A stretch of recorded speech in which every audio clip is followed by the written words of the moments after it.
அன்பு ஊடக நண்பர்களுக்கு வணக்கம். வருகின்ற மே மாதம் 11ஆம் தேதி மாமல்லபுரம் வடநெமிலி பகுதியில் திருவிடந்தை கிராமம், இங்கே மருத்துவர் ஐயா அவர்களுடைய வழிகாட்டுதலின் பேரில் சித்திரை நிலவு இளைஞர் பெருவிழா மாநாடு நடைபெற உள்ளது. இந்த மாநாடு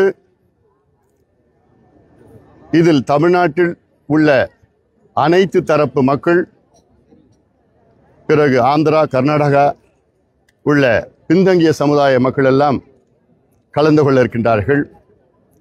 இது வன்னியர் சங்கம் சார்பிலே நடத்தப்படுகின்ற மாநாடு. இந்த மாநாட்டின் மூலமாக தமிழ்நாட்டில் சமூக நீதியை வென்றெடுக்க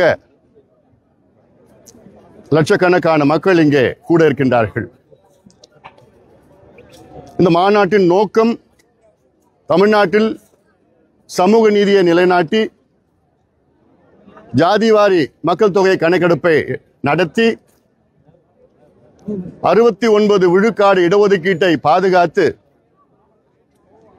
வன்னியர்கள் உள்ளிட்ட தமிழ்நாட்டில் உள்ள பின்தங்கிய சமுதாயங்களுக்கு அனைவருக்கும் அவர்களுடைய மக்கள் தொகை மற்றும் சமூக பின்தங்கிய நிலை ஏற்ப இடஒதுக்கீடு, கல்வி, வேலைவாய்ப்பு, சமூக நலத்திட்டங்கள், சிறப்பு செயல் திட்டங்கள் போன்ற அத்துணையும் கொடுக்க வேண்டும் என்ற நோக்கத்திலே இந்த மாநாட்டை நடத்துகின்றோம். இந்த மாநாட்டினுடைய நோக்கம், முக்கிய நோக்கம் தமிழ்நாட்டினுடைய வளர்ச்சி, தமிழ்நாட்டினுடைய ஒட்டுமொத்த வளர்ச்சி. அந்த அடிப்படையில் இந்த மாநாட்டை வெற்றிகரமாக நடத்தியிருக்கின்றோம். இதில் அனைவரும் கலந்து கொள்ள வேண்டும். சமுதாய நல்லிணக்கம், பெண்கள் பாதுகாப்பு, தமிழ்நாட்டை விட்டு இந்த மதுவையும் போதை பொருட்களையும் ஒழிக்க வேண்டும், அழிக்க வேண்டும்.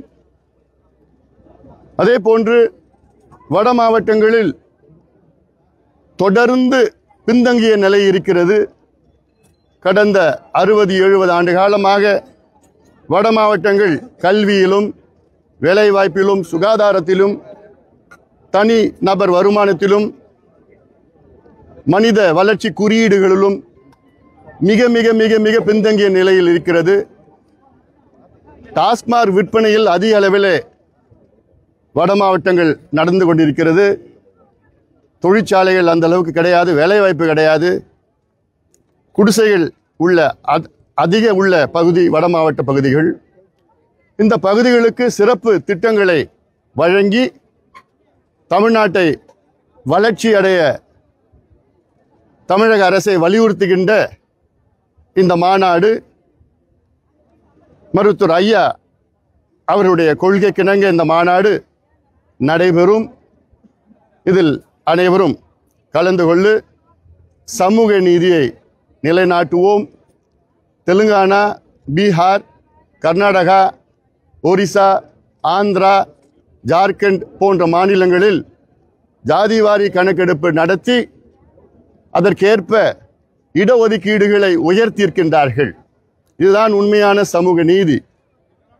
எங்களுடைய கோரிக்கை, இந்தியன் ஸ்டாட்டிஸ்டிக்கல் ஆக்ட் 2008 படி, இந்திய புள்ளிய விவரம் சேகரிப்பு சட்டம் 2008 படி மத்திய அரசு கணக்கெடுப்பு நடத்தலாம், மாநில அரசு கணக்கெடுப்பு நடத்தலாம், உள்ளாட்சி பிரதிநிதிகள் கணக்கெடுப்பு நடத்தலாம், பஞ்சாயத்து தலைவர்கள் கூட கணக்கெடுப்பு நடத்தலாம். முழு அதிகாரம் அத்தனை பேருக்கும் இருக்கிறது. அந்த அதிகாரத்தை பயன்படுத்தி முதலமைச்சர் ஸ்டாலின் அவர்கள் ஜாதிவாரி கணக்கெடுப்பு நடத்தி உடனடியாக தமிழ்நாட்டில் சமூக நீதியை நிலைநாட்ட வேண்டும் என்ற நோக்கத்திலே இந்த மாநாட்டை நாங்கள் நடத்துகின்றோம். இந்த மாநாடு அமைதியான முறையிலே ஆக்கப்பூர்வ சிந்தனைகள், யோசனைகள் தமிழ்நாட்டின் வளர்ச்சிக்காக தொடர்ந்து கொடுக்கும். 12 ஆண்டு காலமா தடை பண்ணி கிடந்த இந்த மாநாடு இப்ப நடக்குது. தொண்டர்களுக்கு என்னென்ன கட்டுப்பாடு வச்சுக்கிங்க வரக்கூடிய வழியில? நிச்சயமா நாங்க அது வீடியோ கான்ஃபரன்ஸ்ல பேசியிருக்கீங்க, என்னென்ன பண்ணிருக்கீங்க? இது நாங்க ஒவ்வொரு மாவட்ட செயலாளர், ஒன்றிய செயலாளரிடம் தனிப்பட்ட முறையிலே நானும் பேசிட்டு வரேன். அது நாங்கள் எங்களுக்குள்ள பேசிக்கிறது. நிச்சயமாக ஒரு சின்ன அசம்பாவிதம் கூட நடக்கக்கூடாது. அமைதியான முறையில் இந்த மாநாடு நடைபெறும். இந்த மாநாட்டிற்கு எங்களுடைய மருத்துவர் ஐயா அவர்கள் அனைத்து சமுதாய மக்களும் அழைத்திருக்கின்றார். குறிப்பாக பட்டியலின சமுதாய மக்களை அதிக அளவில் வாருங்கள், நாம் எல்லோரும் சகோதரர்கள். இங்கே நம்ம கோரிக்கை என்ன? பட்டியலின சமுதாயம், மன்னிய சமுதாயம், பின்தங்கிய சமுதாயம், மிக மிக பின்தங்கிய சமுதாயம் எல்லாம் வளர்ச்சி அடைய வேண்டும். அதனால தான் இந்த மாநாடு ஆக்கப்பூர்வமான முறையில் இந்த மாநாடு நடைபெறும். தமிழ்நாட்டின் வளர்ச்சிக்காக, தமிழ்நாட்டில் யார் யார் பின்தங்கி பாதாளத்தில் இருக்கின்றார்களோ அத்துணை சமுதாயங்களும் முன்னேறியதான் தமிழ்நாடு முன்னேறும். அந்த நோக்கத்திற்காகத்தான் இந்த மாநாடை நடத்துகின்றோம். நன்றி, வணக்கம்.